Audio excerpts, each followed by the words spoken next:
Salam sejahtera untuk kita semua. Perkenalkan, nama saya Raisu Solehagia. Saya adalah salah satu staf pengajar program studi ilmu sejarah Fakultas Ilmu Pengetahuan Budaya Universitas Indonesia.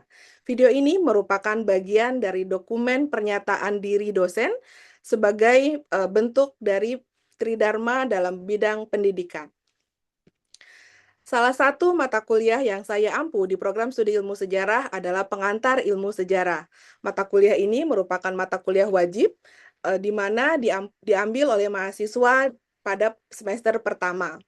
Bobot SKS dari mata kuliah ini adalah 3 SKS. Karena ini merupakan mata kuliah wajib, jadi mahasiswa program studi ilmu sejarah harus mengambil mata kuliah ini sebagai dasar atau pondasi untuk mengetahui perkembangan ilmu sejarah dan untuk mengetahui bagaimana sejarah disebut sebagai ilmu. Dalam deskripsi, mata kuliah ini, di sini disampaikan bahwa dengan mengikuti mata kuliah ini, mahasiswa diharapkan mendapatkan pengetahuan dan pemahaman tentang sejarah sebagai suatu disiplin ilmu dengan menekankan pada berbagai aspek yang berkaitan dengan karakteristik, objek studi, cara kerja, dan hasil kekajiannya. Dalam mata kuliah ini juga, mahasiswa akan diberikan pengetahuan bahwa dalam perkembangan yang terbaru, ilmu sejarah tidak lagi sekedar menghasilkan tulisan, tetapi juga bisa berbentuk film dokumenter, laporan jurnalistik sejarah, storyline, museum sejarah, skenario film, kemudian monumen sejarah. Perkuliahan ini disampaikan dengan bahasa Indonesia melalui metode flipped classroom dan paradigma student-centered learning. Jadi, dalam mata kuliah ini, mahasiswa diharapkan sangat aktif dan ikut aktif berpartisipasi di dalam proses perkuliahan. Dalam perkuliahan ini dibantu oleh beberapa metode atau di beberapa platform, diantaranya ada Emas 3 dan Google Classroom. Hal tersebut dibantu atau digunakan untuk melaksanakan perkuliahan supaya tetap bisa dilaksanakan baik secara asinkronus maupun secara sinkronus. Kemudian mata kuliah ini memiliki CPL Prodi, CPMK, dan Sub CPMK. CPL Prodi ini adalah pesan atau apa yang harus disampaikan sebagai prodi di mata kuliah ini atau dibebankan ke dalam mata kuliah ini. Dalam CPL Prodi untuk mata kuliah ini adalah satu, mampu mengembangkan pengetahuan dan menghasilkan karya sejarah yang kreatif dan inovatif. Kemudian yang kedua, mampu mengkomunikasikan hasil penelitian sejarah melalui berbagai media. Sedangkan CPMK dari mata kuliah ini adalah mahasiswa mampu menjelaskan apa yang dimaksud dengan sejarah dan berbagai hal yang berkaitan dengan karakteristik, objek studi sejarah, cara kerja sejarah, dan hasil kajian sejarah. Sub CPMK-nya ada 4 di mata kuliah ini. Yang pertama, mahasiswa mampu menjelaskan pengertian sejarah, mampu menjelaskan apa itu fakta sejarah, dan mampu merekonstruksi sejarah. Dan yang keempat adalah mahasiswa mampu menjelaskan apa yang dimaksud dengan aspek ruang dan waktu di dalam sejarah. Sedangkan sistem evaluasi dalam mata kuliah ini yang pertama, jumlah sesi dalam perkuliahan ini ada 16 sesi, namun topik pembahasan hanya terdiri dari 14 topik karena 2 pertemuan sisanya dipakai untuk UTS dan untuk UAS. Kemudian yang kedua, minimal kehadiran setiap mahasiswa di mata kuliah ini adalah 75% dari seluruh jumlah kehadiran. Kemudian yang ketiga adalah nilai minimum yang harus dicapai oleh mahasiswa apabila ingin lulus dari mata kuliah ini adalah C. Kemudian ini adalah beberapa rujukan yang menjadi rujukan wajib untuk mengikuti perkuliahan ini. Teman-teman bisa membacanya dan teman-teman bisa lihat juga di Emas 3, saya sudah memberikan BRP di dalam platform Emas tersebut dan teman-teman silahkan bisa mempelajarinya lebih jauh lagi. Baik, sampailah kita pada saat ini saya akan menjelaskan terkait topik kedua dari mata kuliah tersebut, di mana saya akan menjelaskan pengertian tentang sejarah. Apa itu sejarah? Sejarah menurut Kunto Wijoyo adalah rekonstruksi masa lalu. Apa yang direkonstruksi? Apa yang direkonstruksi dari sejarah itu adalah apa yang dipikirkan oleh manusia, apa yang dikatakan, apa yang dikerjakan, apa yang dirasakan, dan apa yang dialami oleh manusia. Kenapa tentang manusia? Karena sejarah itu adalah sebuah ilmu yang tidak lepas dari 3 unsur utama. Apa saja unsur utama tersebut? Yang pertama adalah manusia. Kemudian yang kedua adalah ruang, Kemudian yang ketiga adalah waktu. Manusia, ruang, dan waktu itu adalah kunci utama yang harus difahami oleh seorang sejarawan pada saat ingin menjelaskan atau ingin menuliskan tentang sejarah. Kembali saya sampaikan bahwa sejarah adalah rekonstruksi tentang masa lalu, maka yang direkonstruksi pada saat itu adalah apa yang dipikirkan oleh manusia. Dan manusia ini adalah subjek utama di dalam sejarah. Kemudian berikutnya ada pertanyaan yang selalu menggelitik kita. Apakah sejarah itu adalah sebuah ilmu? Perdebatan ini bisa kita jawab dengan sangat tegas karena apa? Karena sejarah memiliki ciri-ciri yang dikatakan sebagai sebuah ilmu yang mandiri. Ada 4 ciri utama dari sejarah sebagai sebuah ilmu. Yang pertama, sejarah itu adalah ilmu yang mandiri. Kenapa dikatakan mandiri?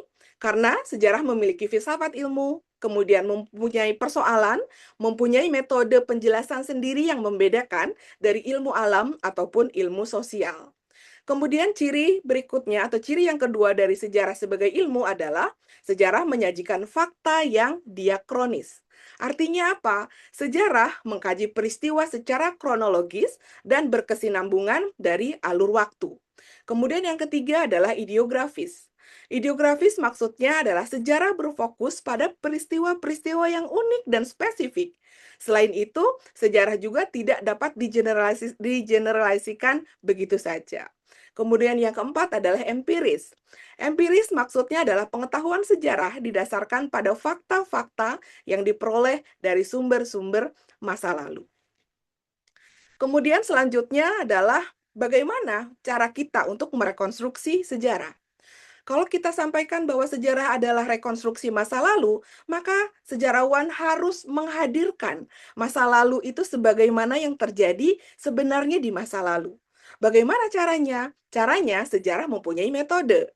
Apa saja metode sejarah yang bisa kita lakukan? Kunto Wijoyo mengatakan bahwa metode sejarah itu terdiri dari 5 tahapan. Yang pertama adalah pemilihan topik, yang kedua adalah heuristik, yang ketiga adalah verifikasi, yang keempat interpretasi, dan yang terakhir adalah historiografi. Di setiap pembagian dari metode ini mempunyai ciri khas atau mempunyai kata kunci masing-masing. Pemilihan topik, kata kuncinya adalah bagaimana kita menentukan tema yang akan kita jadikan penelitian kita atau tema penelitian kita. Kemudian heuristik, kata kuncinya adalah bagaimana kita menemukan sumber.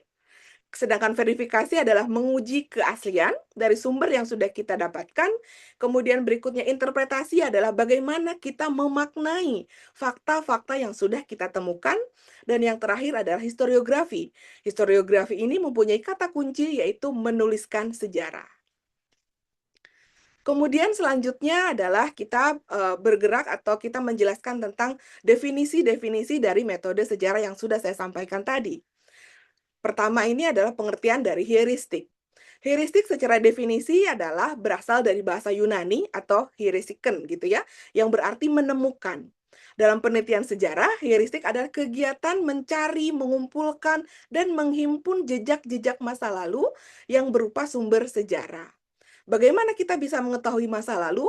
Masa lalu bisa kita ketahui, masa lalu bisa kita cari, dan masa lalu bisa kita telusuri melalui apa? Pertama, melalui arsip, kemudian membaca buku-buku dan jurnal di perpustakaan, kemudian yang kedua adalah melakukan proses wawancara, kemudian yang keempat adalah mengoleksi dokumen, foto, dan benda-benda bersejarah lainnya. Kemudian di dalam melakukan heuristik atau pencarian sumber, kita membaginya ke dalam 2 hal. Ada yang namanya sumber primer, ada yang namanya sumber sekunder.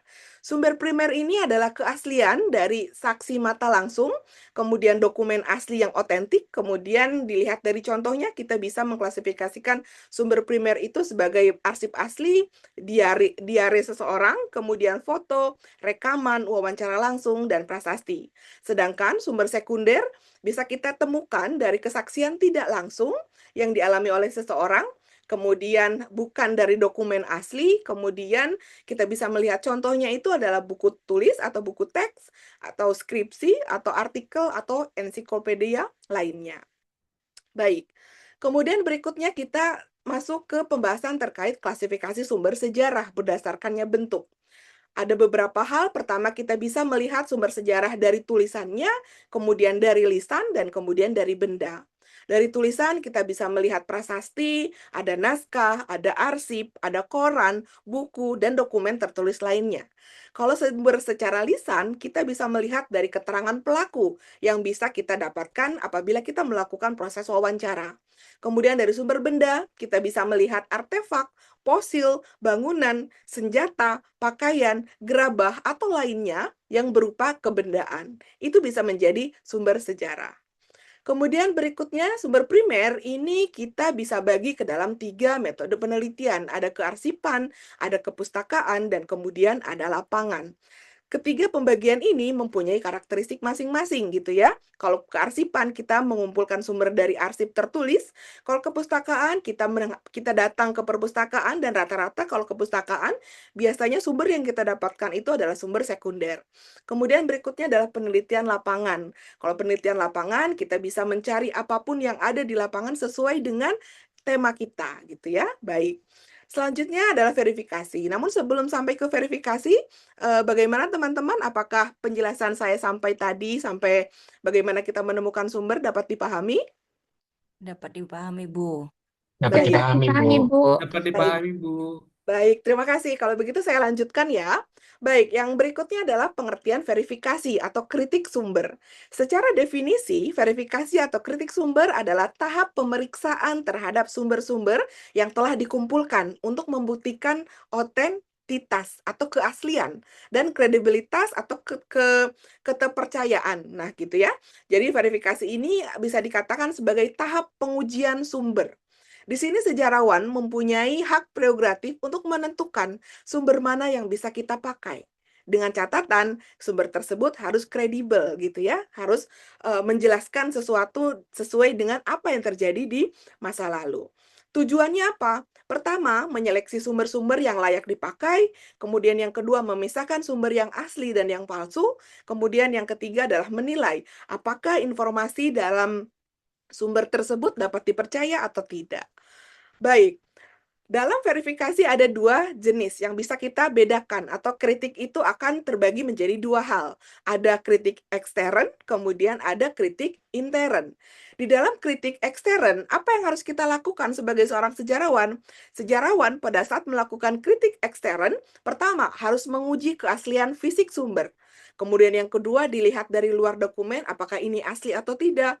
Apakah kertasnya memang sesuai dengan periode zamannya, apakah tahunnya sesuai, apakah pengesahan atau tanda tangan yang dibubuhkan kalau misalnya dokumen tersebut adalah arsip dari perusahaan atau dari pemerintah, apakah sesuai dengan periodenya gitu ya. Itu adalah kritik ekstern gitu ya. Kemudian berikutnya adalah kritik intern. Kalau kritik intern ini adalah menguji kredibilitas isi sumber. Apakah isi dari sumber tersebut masuk akal atau tidak, sesuai atau tidak, kita bandingkan dengan sumber yang lainnya. Kemudian yang kedua adalah dilihat dari dalam dokumen tersebut kesesuaian antara isi dengan gambar yang ada gitu ya. Kemudian berikutnya dilakukan setelah kritik ekstern tentunya ya gitu. Jadi pertama itu sejarawan harus melakukan kritik ekstern terlebih dahulu, baru dilanjutkan dengan kritik intern. Kemudian berikut ini adalah kritik ekstern atau keaslian fisik. Kita bisa mengajukan beberapa pertanyaan untuk menguji keaslian tersebut. Pertanyaan yang dapat diajukan adalah pertama, apakah sumber itu memang sumber yang kita kehendaki? Tentunya ini harus disesuaikan dengan tema penelitian kita. Kemudian yang kedua, apakah sumber itu asli atau turunan atau salinan? Ya, jadi kita bisa melihat ini sumber otentik atau tidak gitu ya. Kemudian yang ketiga, apakah sumber itu telah diubah-ubah isinya atau tidak gitu ya. Kemudian aspek yang harus diperiksa kalau dokumen itu adalah bahan pembuatnya, teknik pembuatan, kehausan dari bahannya, dan kemudian keaslian dari kertasnya gitu ya. Kemudian kalau rekaman kita bisa melihat atau melakukan kritik ekstern dengan cara kita lihat kausalitas, kemudian kita lihat juga kontinuitasnya dan keutuhan dari si isi rekaman tersebut gitu ya. Jadi jangan ada rekaman yang dipenggal-penggal atau dipotong-potong. Jadi kita harus melihat secara utuh, secara keseluruhan dari rekaman tersebut. Kemudian berikutnya adalah kritik intern atau kredibilitas isi. Sama dengan ekstern, kita mengajukan beberapa pertanyaan gitu ya untuk mengujinya. Yang pertama, apakah keaslian dalam sumber itu dapat diandalkan atau tidak? Kemudian yang kedua, apakah penulis atau pelaku sumber memiliki kompetensi dalam melakukan kesaksian gitu ya. Kemudian yang ketiga adalah apakah ada kepentingan atau bias tertentu dari sumber tersebut.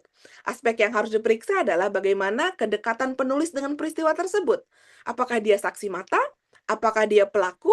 Seberapa jauh jarak antara apa yang dia lihat dengan peristiwa yang terjadi? Itu sangat mempengaruhi point of view-nya si saksi tersebut. Kemudian berikutnya adalah kemungkinan adanya bias. Kita lihat apakah ada kepentingan politik, apakah ada kepentingan ekonomi, atau adanya ambisi pribadi, gitu ya. Kemudian yang ketiga adalah konsistensi dengan sumber yang lainnya. Nah, di sini kita harus meng-cross-check dengan sumber-sumber lainnya gitu ya, untuk mengecek isinya, apakah masuk akal atau tidak, atau sesuai dengan sumber yang lain atau tidak. Disitulah sejarawan mempunyai hak prerogatif untuk menentukan mana sumber yang mau dipakai, ataupun mana sumber yang tidak mau dipakai.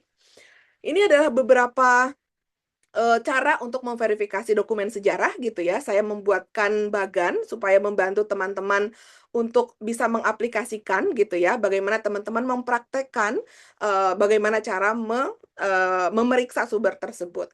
Ini ada skenario gitu ya, misalkan Anda menemukan surat, Raden Ajeng Kartini dari tahun 1900-an. Nah, kalau misalkan di sini saya bagi menjadi 2 kolom gitu ya, ada kritik ekstern, ada kritik intern. Di kritik ekstern, teman-teman bisa mengajukan, apakah kertasnya sesuai dengan kertas yang biasa digunakan di tahun 1900-an? Kemudian apakah tanda tangan sesuai dengan tanda tangan asli Kartini? Kemudian apakah ada kejanggalan dalam fisik dokumen tersebut? Itu secara ekstern. Kalau secara intern, teman-teman bisa mengajukan pertanyaan, apakah isi surat tersebut sama dengan gaya bahasa Kartini yang kita kenal? Kemudian apakah peristiwa tersebut gitu ya, dibuat sesuai dengan kronologi sejarah yang terjadi, kemudian apakah surat tersebut konsisten, dengan surat-surat Kartini lainnya, itu kritik intern. Baik, ini adalah tabel rangkuman heuristik dan verifikasi. Teman-teman bisa melihat gitu ya, mengklasifikasikannya bagaimana, apa saja yang harus dilihat gitu ya, apa saja yang harus dibagi. Saya bagi ke dalam beberapa, pembagian, ada tahapan, kegiatan, tujuan, dan metode pendukung.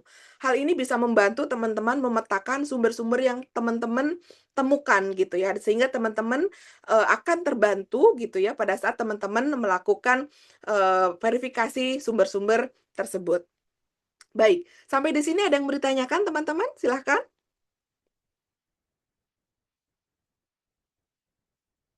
Ya, silahkan. Baik, Bu. Terima kasih atas kesempatannya. Saya izin bertanya, terutama terkait sumber koran. Mhm, Koran kan biasanya nama penulisnya ada nama penulis, mhm, terus juga ada tim redaksinya ya, Bu ya. mhm, Nah, kalau memang kasusnya itu adalah nama tim redaksinya, mhm. apakah sumber itu masih bisa dikatakan sumber primer? Karena yang pernah saya baca itu suatu sumber itu dapat dikatakan primer kalau ada nama penulis ya, Bu. Itu Baik. gimana ya, Bu ya? Oke, baik. Terima kasih Ezi atas pertanyaannya, pertanyaan yang sangat bagus gitu ya dan sangat kritis. Apakah pada saat kita menemukan sumber berupa koran, kemudian penulisnya itu adalah redaksi, apakah itu sumber primer atau bukan? Kalau misalkan kita menemukan sumber atau menjadikan koran sebagai sumber dalam penelitian kita harus jeli, kita harus bisa memilah dan memilih bahwa berita yang ada di koran itu tidak semuanya bisa dikatakan sebagai sumber primer. Kalau misalnya penulis itu adalah sebagai seorang redaksi, maka bisa jadi penulis itu menuliskan suatu peristiwa sesuai dengan point of view-nya redaksi. Belum tentu apa yang terjadi di masyarakat itu sesuai dengan point of view-nya dari redaksi tersebut. Jadi kalau misalkan teman-teman menemukan sumber itu berupa sumber dari koran, maka teman-teman harus melihat bahwa meskipun misalnya ya, meskipun yang ditulis adalah redaksi, tapi itu adalah koran sebagai, isu utama atau, headline-nya utama, biasanya kalau headline itu adalah bagaimana redaksi memberitakan tentang sesuatu peristiwa yang terjadi gitu ya. Kalau itu bisa gitu ya. Kemudian berikutnya teman-teman harus bisa juga memilih, dan memilah gitu ya dari koran tersebut itu terbagi ke dalam beberapa rubrik. Dan rubrik-rubrik tertentu yang bisa kita jadikan sebagai sumber primer, tapi rubrik berikutnya itu bisa kita kita bagi ke dalam sumber sekunder gitu ya. Begitu, Ezi. Baik, Dapat Bu, terima dipahami? kasih. Dapat Baik. dipahami, Ibu. Baik, sama-sama Ezi. Kita lanjutkan ya teman-teman sedikit lagi.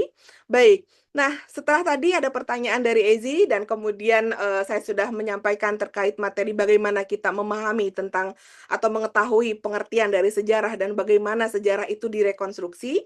Sekarang saya akan melakukan apa namanya diskusi kelompok gitu ya. Jadi teman-teman karena metode pembelajaran kita adalah student center learning, jadi keterlibatan mahasiswa di dalam pembelajaran itu sangat penting.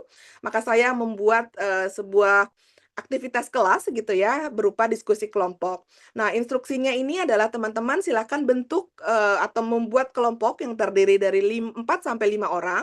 Kemudian skenario atau apa yang harus teman-teman kerjakan di dalam kelompok tersebut, kalian diibaratkan menemukan buku laporan gitu ya dari wartawan pada era Orde Baru. Laporan tersebut menyebutkan bahwa adanya aksi perlawanan wartawan terhadap Orde Baru. Nah, ini adalah bentuk kekecewaan wartawan terhadap struktur pers Orde Baru. Itu adalah isunya, gitu ya. Dan kemudian pertanyaan diskusinya, pertama, sumber apa saja yang perlu kalian kumpulkan? Ini akan menjawab heuristik gitu ya, bagaimana teman-teman menemukan sumber untuk isu tersebut. Kemudian yang kedua adalah bagaimana cara menguji keaslian laporan tersebut. Ini adalah kritik ekseren, yaitu di mana teman-teman menguji sumber-sumber yang sudah teman-teman dapatkan gitu ya terkait isu pers zaman Orde Baru. Kemudian yang ketiga adalah bagaimana cara menguji kebenaran isi laporan tersebut. Ini adalah kritik intern. Baik, itu adalah tugas kelompok yang harus teman-teman lakukan.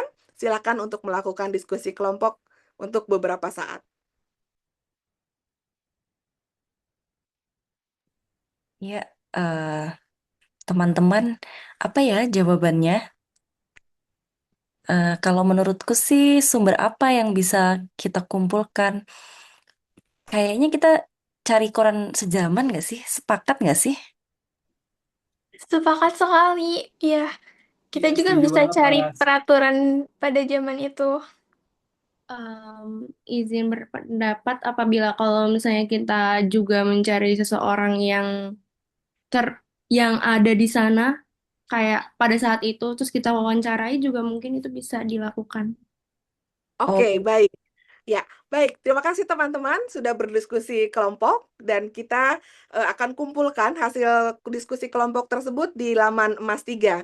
Silahkan nanti teman-teman mengumpulkan apa yang sudah teman-teman diskusikan dengan diskusi kelompok tersebut di laman emas gitu ya. Dan kemudian nanti silahkan masukkan dalam bentuk PDF, kemudian masukkan ke kolom atau ke tempat yang sudah saya buat di laman emas. Baik.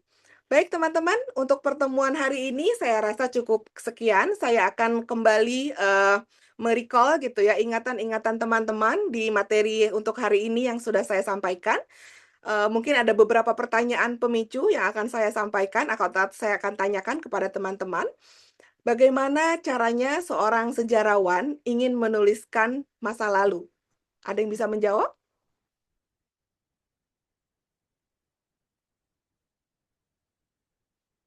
Ya, silakan. Baik Ibu, izin saya menjawab ya.